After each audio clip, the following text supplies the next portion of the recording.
Hola a todos, vamos con la penúltima sesión de este curso de dopaje. Quedan dos, esta de diuréticos y finalmente veremos una sesión sobre cómo son los métodos analíticos del dopaje. Bueno, para explicar un poco los diuréticos y qué son los diuréticos, vamos a empezar por explicar qué es el riñón y cómo funciona el riñón. El riñón lo tenéis ahí, esto sería la nefrona, esto en rojo serían los vasos que recubren a la nefrona, vasos sanguíneos, y aquí está un túbulo que lleva la orina, donde van los productos de desecho. Bien, el riñón lo que hace es esto. A lo largo de esta nefrona, como estáis viendo, van los productos de desecho, que irían hacia la orina. Pero el riñón no es muy específico. De manera que nosotros muchas veces queremos salvar esos productos que en principio estaban destinados a ir a la orina. Así que a lo largo de todo este proceso que recorren estos productos de desecho, existen transportadores para reabsorber sustancias que en realidad no queremos perder, sobre todo electrolitos. De manera que al final, a la orina, de todos los productos que se habían filtrado, solo van a parar una pequeña parte de ellos. Bueno, los diuréticos lo que van a hacer va a ser impedir este sistema. Y ahora veremos por qué eso se traduce en un volumen más grande de orina. Pero para explicar esto, repito, vamos a explicar un poquito más en detalle cómo se produce la excreción renal, es decir, este filtro del riñón, cómo funciona. Bueno, el riñón, ya sabéis, es la principal vía de excreción de fármacos. Se excretan por la orina. Hay fármacos que se excretan muy rápidamente por la orina, como la penicilina. Hay otros fármacos que se excretan muy despacio, como el diazepam, el Valium, que se utiliza mucho en contracturas musculares, etcétera. Aquí tenéis el riñón sería un filtro como puede ser el filtro de un grifo de agua. La sangre, perdón, llega a esta zona que se llama cápsula de Bowman del riñón y filtra los productos que en principio son de desecho, como digo, pero que se van a ir reabsorbiendo a lo largo del túbulo para no perder demasiado. Hay tres procesos digamos, que componen esta excreción renal. El primer proceso es la filtración glomerular, que es el proceso de filtración simplemente. El segundo proceso es de secreción tubular, es un proceso en el cual pasan sustancias de la sangre a la orina. Y el tercer proceso es un proceso de reabsorción tubular, un proceso en el cual pasan sustancias desde la orina a la sangre. La cantidad excretada, por tanto, será lo que se filtre, más lo que se secrete, ¿de acuerdo? De la sangre a la orina, menos lo que se reabsorba. Es decir, lo que filtramos a la orina, más lo que secretamos a la orina, menos lo que el cuerpo reabsorbe. Eso es la cantidad excretada. Por comentar un poquito más en detalle estos tres procesos de filtración, reabsorción y secreción. La filtración, ya digo que se produce en los capilares glomerulares. Se filtra lo que es la fracción libre del fármaco. Ya comenté alguna vez que los fármacos están unidos a proteínas plasmáticas. Cuando se une a proteínas plasmáticas, los volúmenes muy grandes no caben por el filtro, así que no se filtran, continúan en la sangre. Esta filtración está afectada por varias cosas. Por ejemplo, por la edad. En niños y ancianos es una filtración más pequeña. Por el embarazo aumenta la filtración porque el flujo sanguíneo aumenta. Hay muchas patologías que afectan al riñón y pueden interferir con esta filtración. Y muchos fármacos. Hay antibióticos como aminoglicósidos y vancomicina que son dañinos para el riñón y evitan esta filtración. Hay un parámetro que se llama índice de filtrado glomerular, que es un número, y ese número nos da una idea de cómo de bien filtra tu riñón. Si ese número está entre 60 y 120, tu riñón filtra estupendamente bien. Si está entre 15 y 60, tienes una enfermedad renal y hay que tratarse. Y si está en menos de 15, tienes un fallo renal. Y con un fallo renal no se puede vivir. Y eso hay o bien que mandarte a diálisis o bien a por un trasplante renal. ¿Vale? 60 a 120 son los números normales. El segundo proceso sería el de secreción tubular, es decir, seguimos echando cosas a la orina. Va a favor de la excreción, desde la sangre hasta la orina. Normalmente se filtra aproximadamente el 20% del flujo plasmático renal, de manera que el 80% de fármaco todavía está en sangre y pasa a los capilares peritubulares. Peritubulares significa que están alrededor del tubo de la orina. Es decir, el riñón solo filtra el 20%. El 80% del fármaco sigue por esos capilares que van paralelos a los capilares de orina, a los túbulos de orina, como podéis ver aquí. Como están pegados y están unidos por un endotelio fino, puede haber un trasvase de sustancias, sobre todo por secreción pasiva a favor del gradiente, es decir, hay mucho fármaco en la sangre, poco fármaco en la orina, dos compartimentos unidos por una membrana, con lo cual pasa fármaco de la sangre a la orina. Esa es la secreción pasiva. También hay una secreción activa, es decir, por lo que sea el fármaco, porque está cargado, ya sabéis que no pasa bien las membranas, o porque tiene un volumen muy grande, necesita de un transporte activo. Esta especie de puertas giratorias, ya os he hablado alguna vez, son capaces de coger al fármaco que está en la sangre y meterlo en la orina. Por ejemplo, hay fármacos como el metrotexato que se utilizan en la leucemia o la penicilina, que es un antibiótico conocidísimo, que necesitan de estos transportadores activos. Hay veces que nosotros podemos impedir este transporte para evitar que el fármaco se elimine. Por ejemplo, hay un diurético, de hecho, se llama Probenecid, que lo que hace es impedir el transporte, la secreción de penicilina. Es decir, estamos impidiendo que la penicilina pase de la sangre a la orina. Es decir, que se quede en la sangre, que es lo que queremos, porque queremos que el cuerpo tenga más exposición a esa penicilina. Esos son fármacos ácidos, también hay fármacos básicos como la morfina, que también necesitan de estos transportadores activos. ¿De acuerdo? Pero secreción, repito, el proceso por el cual pasan sustancias de la sangre a la orina. Y el último de los procesos es la reabsorción. Hasta ahora he dicho filtración y secreción, y en los dos casos pasa fármaco de sangre a orina, es decir, estamos a favor de eliminación.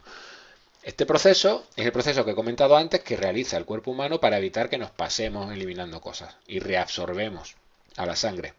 También puede ser pasiva o activa, pero sobre todo pasiva. Normalmente se activa cuando se reabsorbe el agua. Se reabsorbe agua y en el agua van disueltos, por ejemplo, electrolitos, que no queremos perder. Depende del pH de la orina. ¿Qué significa eso? Ya lo explicamos en una clase anterior. Las sustancias, dependiendo del pH en el que están ionizadas o no ionizadas. Si están en un pH contrario, es decir, tú eres ácido y estás en un pH básico, la sustancia se ioniza, se carga eléctricamente y así no se reabsorbe, no pasan las membranas cargadas. En cambio, si es una sustancia que es básica y está en un pH básico, la sustancia no está ionizada y así sí se reabsorbe. Un ejemplo. Metrotexato. Metrotexato, ya lo he dicho antes, es un fármaco ácido. Se utiliza sobre todo en leucemia linfoblástica aguda infantil. Y básicamente es responsable de que la tasa de curación ahora esté cercana al 90% cuando estaba hace 20 o 30 años en el 60%. Es decir, un fármaco muy importante. Pero es un fármaco que puede ser tóxico para el riñón. Tenemos que evitar que se acumule. Y a veces hay que ayudarle un poquito a que se excrete más rápido. ¿Cómo lo podemos hacer? El metrotexato es un fármaco ácido. ¿Qué podemos hacer nosotros? Cambiamos el pH de la orina. Si nosotros alcalinizamos la orina, le ponemos al niño una infusión en vena de bicarbonato, ya sabéis que es una base, alcalinizamos la orina. Y podéis ver cómo a mayor pH de la orina, el aclaramiento del metrotexato sube, es decir, la eliminación del metrotexato sube. ¿Por qué? Porque el metrotexato a pH básico, como es un ácido, estará ionizado. Y como está ionizado, no puede reabsorberse. Con lo cual se queda en la orina, no vuelve a la sangre y se elimina más. ¿Está claro? Es decir, los ácidos débiles se excretarán más en orina alcalina porque estarán ionizados y evitamos ese proceso de reabsorción porque al estar ionizados no pasan bien.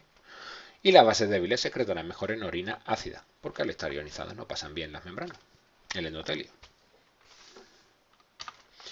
Esto no para que lo estudiéis ni mucho menos, simplemente para que veáis que hay muchos de estos fármacos que se aclaran mejor en orina ácida y muchos de estos fármacos que se aclaran mejor en orina básica.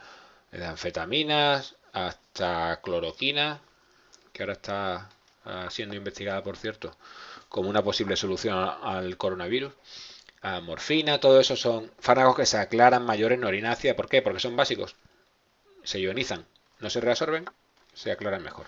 Y al revés con los fármacos ácidos.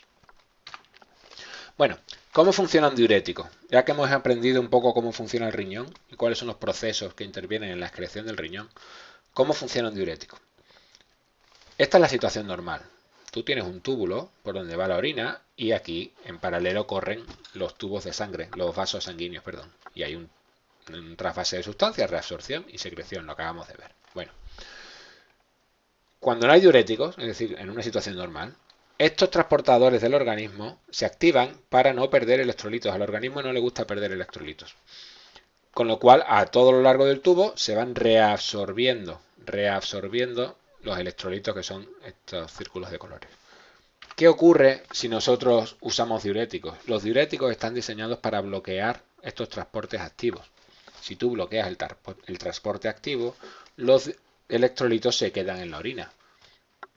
¿Qué ocurre si se quedan en la orina? Hay mucha concentración de sales en orina, con lo cual el organismo reacciona mandando agua a la orina para disolver esas sales, para que tengamos la misma concentración en sangre que en orina.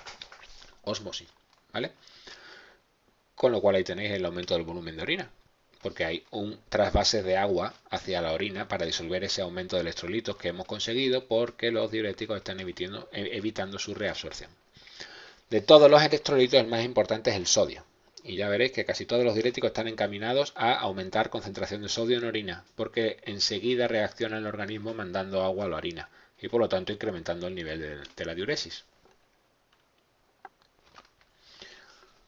Bueno, vamos a hablar un poquito de los diuréticos, no demasiado, simplemente una diapositiva de cada grupo. Hay cinco grupos de diuréticos. Tenemos los inhibidores de la anidrasa carbónica, los diuréticos osmóticos, los inhibidores, o llamados mejor diuréticos de asa, inhiben un cotransporte de 3 electrolitos. Los diuréticos tiacídicos inhiben un cotransporte de 2 electrolitos. Y diuréticos ahorradores de potasio. Ahora veremos por qué se llaman así. Los dos primeros no tienen demasiada importancia, porque no se utilizan demasiado. Antes de meternos con cada uno, esto es simplemente para que veáis un poco dónde actúan. Esta es la nefrona, ¿vale? Todo ese tubo que va llevando orina. Alrededor no está pintado, pero debería haber unos vasos sanguíneos. Este es el sistema que tiene el organismo. Estos son los transportadores para reabsorber electrolitos y no permitir que se vayan hacia la orina. Y estas son las partes de ese tubo. Túbulo contorneado proximal, porque está próximo, está en la parte primera. Túbulo contorneado proximal. Asa de Henle, porque tiene forma de asa. Túbulo contorneado distal, porque está más lejos, distal. Y túbulo colector. ¿Vale? Esas son las zonas. Bueno, pues los diuréticos osmóticos, que es el segundo grupo, el primero no lo pongo porque ya veréis que ya no se usa, trabajan aquí, en ese túbulo contorneado proximal. Los diuréticos de asa trabajan en el asa de Henle, por eso se llaman diuréticos de asa, y inactivan ese cotransporte. Las tiacidas trabajan ahí, en el contorneado distal, mientras que el triamtereno y la espironolactona, que son diuréticos ahorradores de potasio del último grupo, trabajan ahí en el túbulo colector. Bueno, lo que os decía, los inhibidores de la anidrasa carbónica, el primer grupo, en realidad ya no se utilizan como diurético. Era un grupo que básicamente se utilizaba solo un fármaco que es la acetazolamida. Y se utilizan para el glaucoma. Y para eso sí está aceptado por la Agencia Mundial Antidopaje, por la World Anti-Doping Agency, la WADA. ¿Cómo funcionaba esto? En su función como diurético. Bueno, pues en la sangre hay una reacción química que es anhídrido carbónico más agua y esa anidrasa carbónica lo convierte en ácido carbónico. Si tú añades un diurético que es inhibidor de la anidrasa carbónica, lo que hacemos es parar esa reacción, con lo cual baja ese ácido carbónico.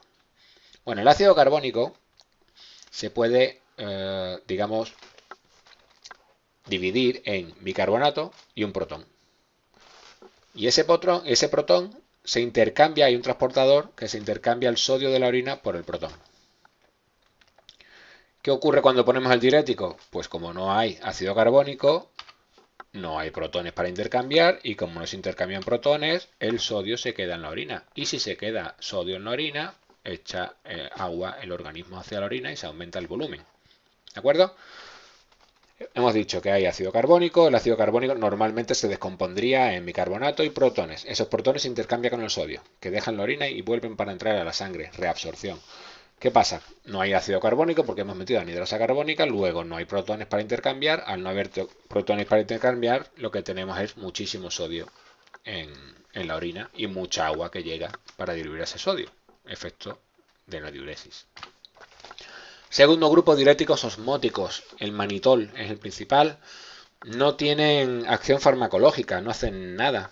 Simplemente son muy grandes. Como son muy grandes, se filtran por el glomérulo y llegan a los túbulos, al túbulo renal. Y lo que ocurre es que el organismo ve ahí un soluto muy grande que necesita disolverse y echa agua hacia ese túbulo colector para disolver ese soluto. Básicamente funciona así. Son útiles en edemas. Cuando hay una inflamación, un edema, para perder ese líquido de sobra, pues lo que podemos hacer es eso. Damos ese diurético y el organismo coge ese líquido y en vez de tenerlo ahí acumulado formando un edema, lo manda a la orina para disolver ese manitol, cuya fórmula tenéis aquí. Tercer grupo sí es muy importante, son los diuréticos de asa y son los más potentes, se llaman también de alto techo. No solo son los más potentes, sino que son los más utilizados también. Supongo que os sonará, si no suena yo os lo digo, el Seguril debe ser uno de los fármacos más utilizados en la hipertensión.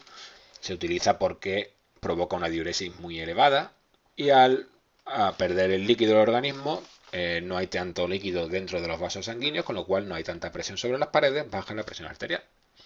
Problema, los diuréticos de asa, y vuelvo para atrás un momento, como veis, intervienen inhibiendo el contrasporte de varios electrolitos, con lo cual estamos provocando la pérdida de bastantes electrolitos, que de otra manera los estaríamos recuperando. Sodio, potasio, calcio, magnesio. Como hay tantísimos electrolitos que se pierden, hay mucha diuresis porque el organismo manda agua a la orina para disolver todas esas sales. ¿Por qué pongo en rojo lo del potasio? Porque ya he comentado en varias otras clases que la concentración de potasio en sangre es muy importante para el corazón, para el ritmo cardíaco. Tiene que ser la adecuada. Mucho potasio en sangre, poco potasio en sangre va a interferir con el ritmo cardíaco. Entonces, puede ser un problema grande de los diuréticos de asa. La furosemida es el principal y es el Seguril. Los diuréticos tiacídicos, que es el grupo cuarto, actúan en el túbulo contorneado distal. Vuelvo para atrás. Actúan ahí, interfiriendo en el cotransporte de sodio y de cloruro. Solo dos, aquí eran 3 electrolitos, con lo cual son los más potentes después de los diuréticos de asa. Y hidroclorotiacida y clorotiacida son los principales, ¿de acuerdo? Ya está. Y por último, ahorradores de potasio. Son muy poco potentes, son diuréticos de baja potencia y actúan al final, como vimos, en el túbulo colector. ¿Y por qué se llaman ahorradores de potasio? Porque es un mecanismo que es bastante farragoso y no lo voy a explicar porque perderíamos mucho tiempo. Por el mecanismo que tienen, ahorran potasio. No se usan solos casi nunca porque son muy débiles. Lo que pasa es que se usan asociados a los diuréticos de asa, que son muy potentes. Con lo cual, estás ahorrando el potasio que perderías con los diuréticos de asa, que ya he dicho que su problema principal es que elimina demasiado potasio. Entonces se utilizan asociados a diuréticos de asa potentes para evitar pérdidas de potasio. Triamtereno, amilorida, espironolactona. Son los 3 principales. ¿Vale? Repito que su función no es elevar la diuresis, es paliar un efecto adverso de otros diuréticos más potentes, que es la pérdida de potasio. Problemas de tomar diuréticos. Bueno, pues el primero ya lo he comentado durante toda la clase, anomalías del equilibrio electrolítico. Es decir, sobre todo los diuréticos más potentes, los de alto techo, van a hacer que el cuerpo pierda electrolitos, especialmente potasio. Si tú pierdes potasio vas a tener calambres y si pierdes más potasio todavía vas a tener arritmias. Ya lo he comentado alguna vez en el tenis, ¿por qué toman los jugadores plátano entre los juegos? Si lo habéis visto alguna vez. Porque al tomar el plátano se recupera potasio. El plátano tiene mucho potasio y evitan los calambres. Bueno, pues si pierdes mucho potasio por este diurético, puedes tener calambres. Obviamente pierdes mucho líquido porque el volumen de orina sube muchísimo. Esto puede llevar a una deshidratación, lo que puede llevar a mareos, incluso desmayos, a una bajada de la tensión arterial, pérdida de coordinación y equilibrio e incluso riesgo de tromboembolismo. ¿Por qué se pueden formar trombos? Pues porque ahora hay una concentración más grande de glóbulos rojos. Si pierdes líquido, la sangre está formada en su mayor parte por células. Hay menos líquido, con lo cual es más fácil que estas células formen un trombo. Peligros. Pues aquí tenéis, por ejemplo, un caso clínico publicado ya hace tiempo pero esto es el pan de cada día en el culturismo. Este es un culturista, con abuso de diuréticos que se presenta en el hospital con hipotensión e hipercalemia. Hipercalemia es hiperpotasemia, aumento de potasio en sangre. Y diréis, ¿por qué aumento de potasio? Si el diurético lo que hace es perder potasio en la orina. Porque esta lumbrera lo que hizo fue, se tomó bumetanida, que es un diurético de asa muy potente, 36 horas antes de la competición y tomó unas dosis brutales. Entonces él o alguien le dijo, bueno, pero para compensar el potasio que vas a perder por el diurético vas a hacer dos cosas. Tomarte espironolactona, que vas a ahorrar potasio, no está mal pensado, y inyectarte 5 dosis de 20.000 equivalentes de cloruro potásico. Recordamos que en la inyección letal, por ejemplo, uno de los componentes de la inyección letal es cloruro potásico, porque esa subida grande de potasio puede parar el corazón. Bueno, pues aquí la lumbrera se inyectó 5 dosis de cloruro potásico en principio para paliar el déficit de potasio que ibas a tener con el diurético de asa. Lo tuvieron que llevar al hospital, obviamente, con una subida de potasio en sangre brutal, porque compensó lo que había perdido y le sumó 10 veces más. En fin. Bueno, para el dopaje, vamos a lo que vamos. ¿Por qué se usan los diuréticos en el dopaje? El principal uso de diuréticos en el dopaje es como enmascaradores, es decir, que tu volumen de orina se multiplique por 4 no te va a hacer mejorar el rendimiento, al revés. Incluso te puede provocar una deshidratación o una debilidad. ¿Por qué se utilizan entonces? Para enmascarar el uso de otras sustancias. A ver cómo lo explico. Si tú echas una cucharada de colacao en un vaso de colacao, notas perfectamente el sabor de colacao. Si tú echas una cucharada de colacao en una piscina, pues no notas el colacao. Si tú diluyes un metabolito de, yo qué sé, de estanozolol, de un esteroide anabolizante, en tu orina normal, pues la máquina es capaz perfectamente de detectar esa concentración. Si tú estás tomando esos diuréticos y en vez de 1 litro de orina, ese día has eliminado 3 litros de orina, pues obviamente el compuesto está mucho más diluido, la concentración es mucho más pequeña y la máquina no es capaz de detectarlo. Ese es el efecto enmascarador y por eso se utilizan normalmente. Otros usos en el dopaje para perder peso rápidamente para las escalas de boxeo o de lucha o de judo. Es decir, tú estás en el límite, digamos, entre, no tengo ni idea de pesos de boxeo, pero yo igual digo una burrada, ¿eh? Entre peso welter y peso pesado. Y si tú eres peso pesado, quieres perder ese 1,5 kg que te falta para entrar en el welter, que es una escala por debajo, y poder machacar al contrincante. El día del pesaje empiezas a tomar diuréticos como un loco, haces spinning en la sauna, esto se hace de verdad, para perder todo el líquido posible. Te pesan, efectivamente has perdido 1,5 kg, 2 o 3 que te sobraban, entras en una escala superior y de ahí hasta la pelea, las horas o el día que pasa, te inflas a comer y a beber, vuelves a recuperar tu peso y básicamente le metes una paliza a tu contrincante. Los culturistas lo usaban mucho y acordaros que en la sesión anterior hablé de su uso con la insulina. La insulina para dar de comer a los músculos que están crecidos con los anabolizantes, dar de comer con glucosa, que eso es lo que hace la insulina, coger la glucosa de la sangre y meterla en los músculos. Y el diurético para definir, al perder líquido, lo que hace se ve mejor la definición del músculo.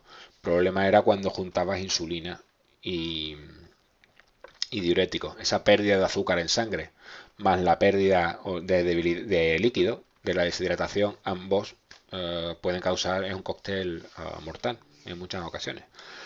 El 8% de los positivos totales son por diuréticos, es decir, que se utilizan bastante y el que más se utiliza es la hidroclorotiazida. Ejemplos. Verónica Campbell-Brown, campeona olímpica jamaicana en relevos y creo recordar que en 100 y 200, pero no me hagáis mucho caso. Positivo por furosemida. Deco, volvemos a ver a Deco. Deco había dado positivo por tamoxifen, si os acordáis, en la sesión anterior. Bueno, pues también dio positivo por furosemida, otro diurético, y se retiró. Se retiró yo creo que un poco para evitar la lucha contra la sanción. Y si a alguien le gusta la NBA, el pívot de los Phoenix Suns, que juega con Ricky Rubio y que es una bestia, DeAndre Ayton, fue el número 1 del draft del año pasado. En noviembre dio positivo por un diurético y lo suspendieron 25 partidos. Y ahí el equipo fue para abajo. Ahora ha vuelto, pero yo creo que es demasiado tarde.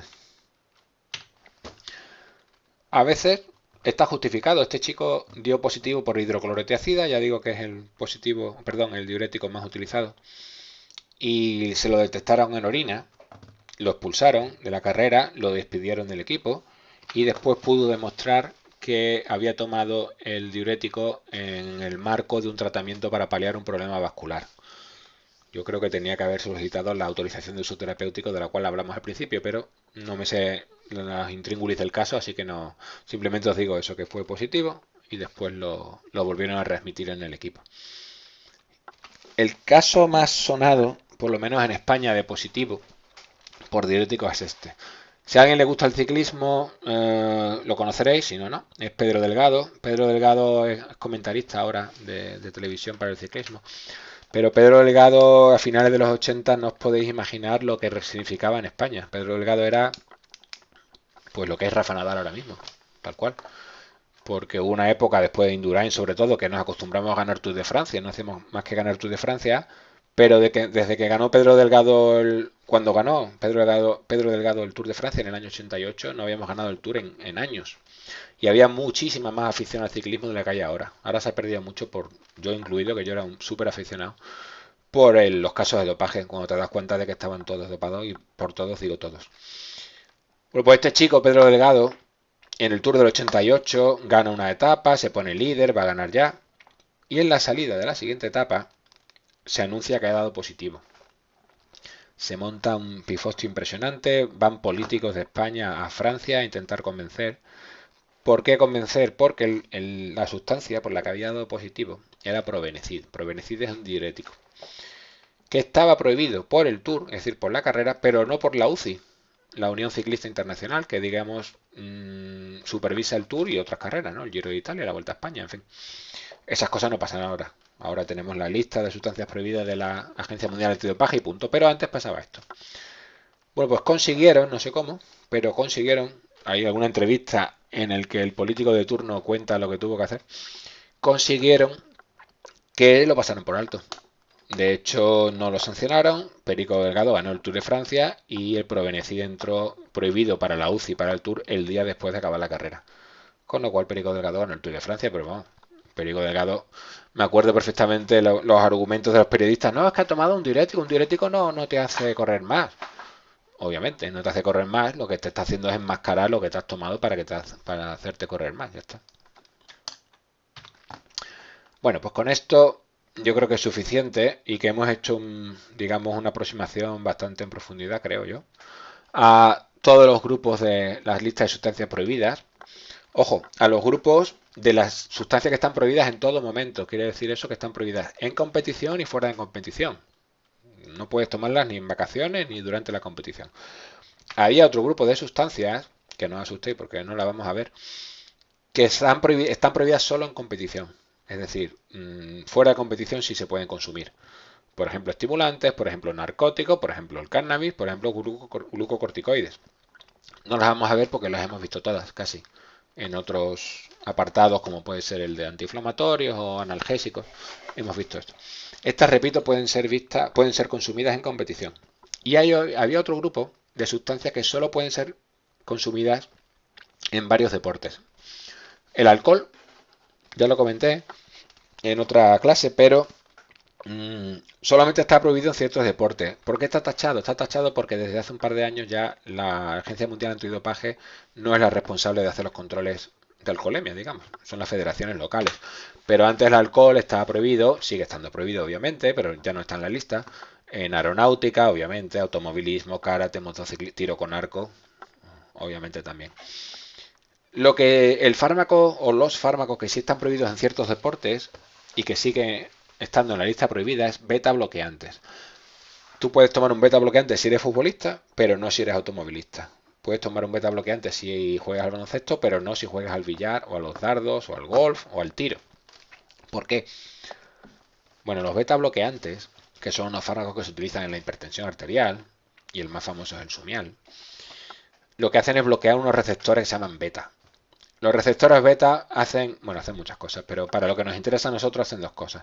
Aumentan la actividad del corazón. Los receptores beta 1 aumentan el latido cardíaco y provocan temblores en las extremidades, los beta 2. Así que beta 1 aumentan latido cardíaco, beta 2 aumentan temblores en las extremidades. Si nosotros utilizamos beta bloqueantes, quitamos la taquicardia, quitamos los temblores.